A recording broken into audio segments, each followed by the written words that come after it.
ఓం శ్రీ మాత్రే నమః. అందరికీ నమస్తే. అందరూ కూడా భగవాన్ అనుగ్రహంతో అందరము బాగుండాలి మనసారా భగవాన్ ప్రార్థిస్తూ ఉన్నాను. ఈ రోజున సౌందర్య లహరిలోని 15వ శ్లోకము కంచి పరమాచార్య స్వామి వారు చెప్పిన భాష్యం గురించి ఇది మనము విందాం. ముందుగా శ్లోకం అయితే మనం విందాం. శరజ్యోత్స్నా శుద్ధాం శతియుత జటాజూటమకుటాం వరత్రాసత్రాణ స్ఫటిక గుటికా పుస్తకకరాం ప్రకున్నత్వానత్వా హతమివ సతాం సన్నిదదతే మధుక్షీరద్రాక్ష మధురి మధురీణ ఫణితయ. తల్లి, శరత్కాలపు వెన్నెలవలె శుద్ధమైన తెల్లని కాంతి కలిగినట్టి చంద్రునితో కూడిన జటాజూటమే కిరీటంగా కలిగినట్టి వరదాభయ ముద్రలను స్ఫటికమాల పుస్తకములను 4 చేతులలో ధరించి ఉన్న నీకు ఒకసారి నమస్కరించక సజ్జనులు కవులు తేనె పాలు ద్రాక్ష పళ్ళ యొక్క మాధుర్యము నిండి ఉన్న వాగ్భైకరులను ఎట్లు పొందగలరు? ఆనందహరిలో కొన్ని శ్లోకముల ఆచార్యుల వారు అంబిక తనైన లలితా స్వరూపంలోనే కాక శ్రీ విద్యాతంత్రములకు సంబంధించిన ఇతర దేవతా స్వరూపాల్లో కూడా అనుగ్రహం చేయడం చూపారు. అంబిక ఇక్కడ వీణ ధరించిన వాగ్దేవి రూపంలో చూపబడుతుంది. వాగ్దేవి అంటే సరస్వతి.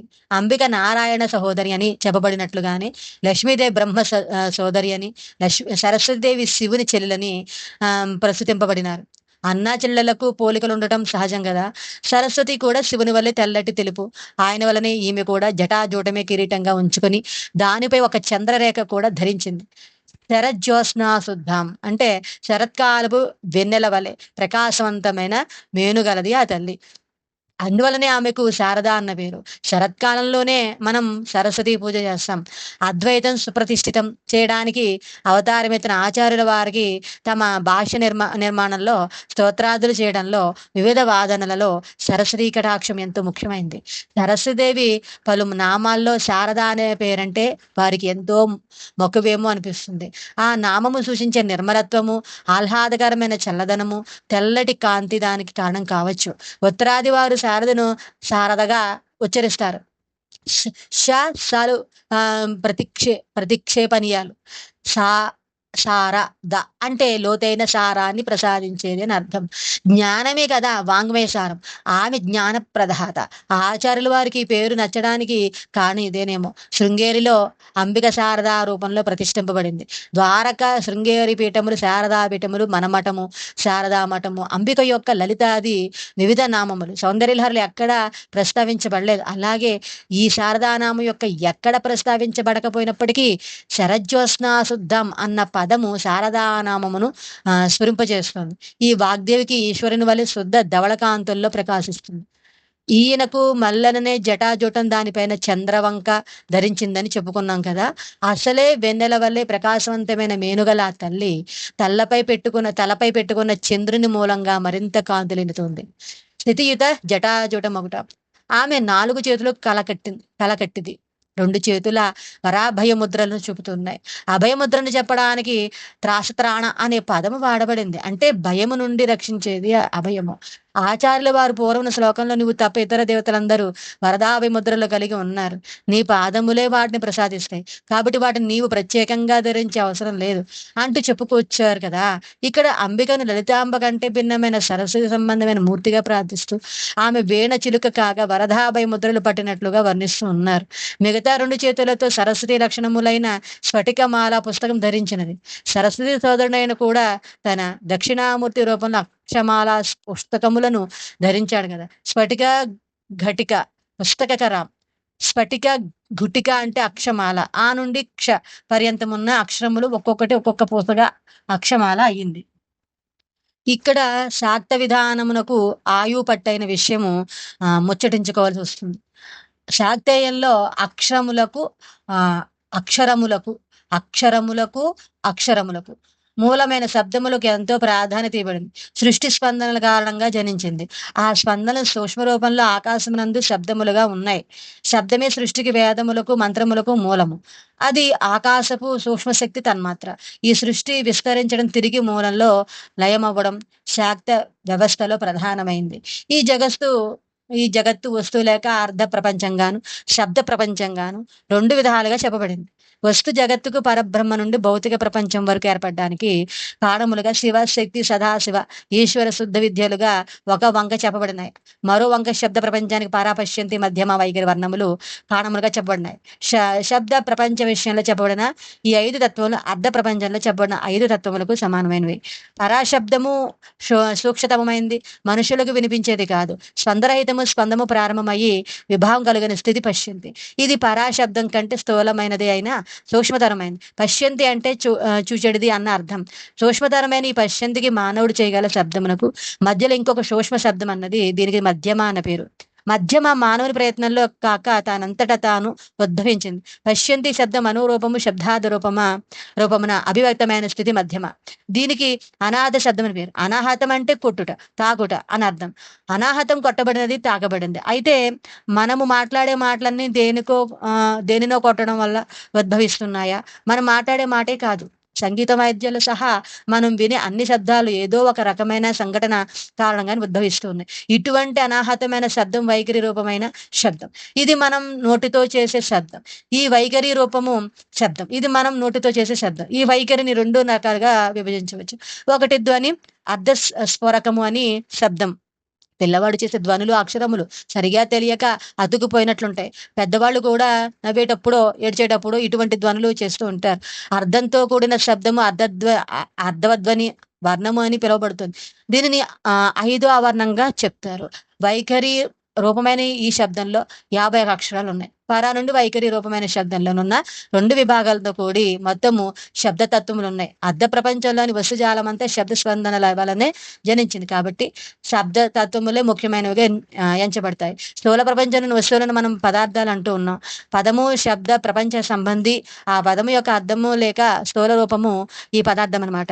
అంబిక మూలాధారంలో పృథ్వీ రూపంలో నివసిస్తుంది. పృథ్వీ రూపము స్థూలమైంది. మూలాధారణకు పైన ఉన్న చక్రముల్లో అంబిక అంతకంతకు సూక్ష్మ రూపములైన జల, అగ్ని, వాయు, ఆకాశ రూపాల్లో వసిస్తుంది. అంటే చక్రంలో, అంటే కంఠం సూక్ష్మతమైన ఆకాశతత్వంలో ఉంటుంది. దీనికి వ్యతిరేకంగా మూలాధారంలో అంబిక శబ్ద రూపంలో సూక్ష్మతమైన పరతత్వంలో ఉంటుంది. స్థూలమైన వైఖరి రూపంలో విశుద్ధి చక్రంలో ఉంటుంది. అంబిక తన మాయాశక్తి విలాసంతో చేసే అద్భుతాల్లో ఇదొకటి అనమాట. బహిర్గతమైన స్థూల శబ్దాన్ని తక్కువ వర్గానికి చెందినదిగా భావించరాదు. అర్ధధ్వనికి ప్రాతినిధ్యం వహించే 51 అక్షరములు మాతృకలని పిలువబడుతూ ఉన్నాయి. మాతృక అంటే తల్లి. ఒక స్త్రీ గౌరవ భాజన అయినప్పుడు ఆమెను గౌరవంగా అమ్మవారుగాను అని పిలవడంలో వ్యవహరించడం చూస్తూ ఉన్నాం. మహారాజ్ఞి అయిన అంబిక అమ్మగారు మనలో కలిసిపోయినప్పుడు ఆమె మాతృక అమ్మ. అంబికను మహారాజ్ఞిగా కొనియాడిన లలితా సహస్రనామ స్తోత్రం ఆమెను మాతృకా వర్ణ రూపిణిగా ప్రశంసిస్తుంది. కాళిదాసు శ్యామలా దండకంలో ఆమెను స్వర్ణవర్ణాత్మికగా ప్రశంసిస్తాడు. వేదములు మొదలుగా సమస్త సారతత్వము ఈ మాతృకల విన్యాసమే. శాక్తతంత్రంలో శబ్ద ప్రపంచమునకు ప్రాధాన్యత చెప్పుకున్నాం కదా. అక్షమాల పుస్తకం దానికి ప్రతీకలు. శ్రీ విద్యలోని మంత్రములు అంబిక నామములు కావు, బీజాక్షరములే. మంత్రములు బీజం అంటే విత్తనం. ఒక చిన్న విత్తు మర్రి చెట్టుగా విస్తరిస్తుంది. విత్తు అంతటి శక్తిని తనలో నిబిడీకృతం చేసుకుని ఉన్నదన్నమాట. బీజాక్షరాల్లో పరమైన అంబిక శబ్ద రూపాన్ని ధరిస్తుంది. ఏకాగ్రత చేపిస్తే శబ్ద రూపంలో ప్రత్యక్షమే అనుగ్రహిస్తుంది. అంతేకాదు, అంబికను ముఖాముఖి దర్శించడానికి, ఆకేశ పాదాంతం దర్శించడానికి వీలవుతుంది. మనం పూర్వము శ్లోకాల్లో సదాశివత్వం సిద్ధించకపోతే అటువంటి దర్శనం సాధ్యం కాదని చెప్పుకున్నాం. అంబికా దర్శనం అన్నది తురియ దశ. ఏకాగ్రతతో మంత్రజపము చేయడం వల్ల కుండలిని యోగం ద్వారా పొందగలిగే అనుగ్రహాన్ని మొత్తంగా పొందగలరు. అటువంటి జపం వలన మనకి ఇప్పుడు మిక మీదట కావాల్సిందంతా సిద్ధిస్తుంది. శ్రీ విద్యా మంత్రముల్లో కూటములు అని పిలువబడే 3 విభాగాలు ఉన్నాయి. మంత్రం మొత్తంగా అంబికా స్వరూపం. అందులో ముఖస్థానీయం, వాగ్భవ కూటం. ఇదే మొదటిది. మనిషి శబ్దం చేయగలిగే నోరు ముఖంలోనే కదా ఉన్నది. వాగ్భవ కూట మంత్రములకు శాక్త గంధ్రములు ప్రత్యేక ప్రాముఖ్యత ఇవ్వడింది. ఈ మంత్రం జపించిన వారు కవులవుతారని చెప్పబడుతుంది. సౌందర్యలహరి కూడా అంబికా అనుగ్రహం కవిత్వాన్ని సిద్ధింపజేస్తుందని చెప్తోంది. ఎందువల్ల అంటే పరాశక్తి ఒక మనుష్య జాతికి మాత్రమే వాక్శక్తిని ప్రసాదించింది. ఇది మనకు మాత్రమే లభించిన ప్రత్యేక ప్రసాదం. ఈ ప్రసాదాన్ని సరిగా వినియోగించుకొని శ్రేయస్సు పొందగల బుద్ధి మనకుంటే ధన్యులవుతాం. అంబిక చేత ప్రసాదించబడిన ఈ వాక్శక్తి మనం అంబికను చేరడానికి ఉపయోగించాలి. అయితే మరి కొద్ది మందికి కవితా శక్తి హృదయమైన వాగ్వైఖరి ఎందుకు అనుగ్రహించింది? అంబికను దర్శించిన భాగ్యవంతుడు తన తోటి వారందరికీ ఎలుగెత్తి హృదయంగా చెప్పి చెప్పి వారందరికీ అటువంటి అనుభూతి కలగడానికి దోహదం చేసేందుకే ఈ శక్తి అనుగ్రహింపబడింది. గురువు గమ్యార్థి అయిన తన శిష్యునకు కష్టసాధ్యమైన సాధనకు ప్రవర్తన నియమావళి ఏర్పరుస్తాడు. కవితల పాటల ద్వారా, పద్యాల ద్వారా అటువంటి గమ్యాన్ని నిరాయాసంగా, ఆనందంగా పాడుకుంటూ చేరేటట్టు చేస్తాడు. అంబిక అతనికి ప్రసాదించిన కవితా శక్తి అతని ఉద్ధరణకు మాత్రమే పరిమితం కాదు. సామ్యవాద శైలిలో అది సాధకులందరి ఉమ్మడి సొత్తు. మనకు అనుగ్రహించబడిన వాక్కులతో ఆ స్తోత్రాలను పాడి ఆ రూపాన్ని కీర్తించి ఉద్ధరించబడాలి. అంబిక చేసే ఈ కవితా శక్తి అనే అనుగ్రహం ఆమె వాగ్దేవిని ప్రత్యేక రూపంలో చేస్తున్నట్లు చెప్పబడింది. వరదాభై ముద్రలు అక్షరమాల పుస్తకం ధరించి ఉన్న వాగ్దేవికి సతాం మంచివారు, సజ్జనులు, సాధువులు, సత్కృత ఒక్కసారి నమస్కారం చేస్తే చాలు. ఎవరైనా ఒక్కసారి నమస్కారం చేస్తే అమోఘమైన వాగ్దేవికరి సిద్ధిస్తుందని ఇక్కడ చెప్పబడలేదు. ఉన్నతులు శీలురు అయిన వారి విషయంలో మాత్రమే ఇది వర్తిస్తుంది. మధు క్షీరద్రాక్ష మధురీణ ఫలితయ అన్న పదము అటువంటి సాధువుల విషయంలో మాత్రమే సిద్ధిస్తుంది. ఇక్కడ ఆచార్యులు వారు తీపి అయిన వస్తువులను మూడింటిని ఉపమానంగా చెప్తున్నారు. అవి తేనె, పాలు, ద్రాక్ష. ఇవి ఒక మధురమైన వస్తువులే తేలికగా జీర్ణం అవుతాయి, పటుత్వాన్ని ప్రసాదిస్తాయి. ఈ ఉపమానాన్ని ఎన్నుకోవడం ద్వారా సత్పురుషుల వాక్యములు మనుష్యులు గ్రహిస్తే వారికి విషయము తేలిగ్గా అవగతం అవడమే తమ గమ్యాన్ని విషయంలో పటుత్వాన్ని కలిగిస్తుందని ఆచార్యులు వారు సూచిస్తూ ఉన్నారు. సత్పురుషులు వాగ్దేవి రూపంలో ఉన్న అంబిక ఒక్కసారి నమస్కరిస్తే మధురమైన వాగ్వైఖరి ప్రసాదిస్తుందని చెప్పడానికి కవిత ద్వారా కథమివా సన్నిధతే ఎలా ప్రసాదించకుండా ఉంటుంది అని ప్రశ్నించారు. రాబోయే 3 శ్లోకాల్లోకి పై విషయానికి సంబంధించినందున ఆ శ్లోకంపై మహాస్వామి వారి ప్రసంగాలు చదివేటప్పుడు ఈ ప్రసంగము పునరాలోకనం చేయవలసి ఉంటుంది. ఈ విధంగా మనము సౌందర్యహరికి భాషను చెప్పిన శ్రీ శ్రీ చంద్రశేఖరేంద్ర సరస్వతి స్వామి వారు నడిచే దేవుడు చెప్పిన పూర్తి వివరణ 15వ శ్లోకానికి అయితే విని ఉన్నాం కదా. తర్వాత 16వ శ్లోకం గురించి అయితే విందాము. అంతవరకు స్వస్తి. ఆ భగవాన్ యొక్క అనుగ్రహం మనందరిపైన ఉండాలని కోరుకుంటూ ఉన్నాను. సర్వేజన సుఖినో సమస్త మంగళాన్ని పొంది స్వస్తి.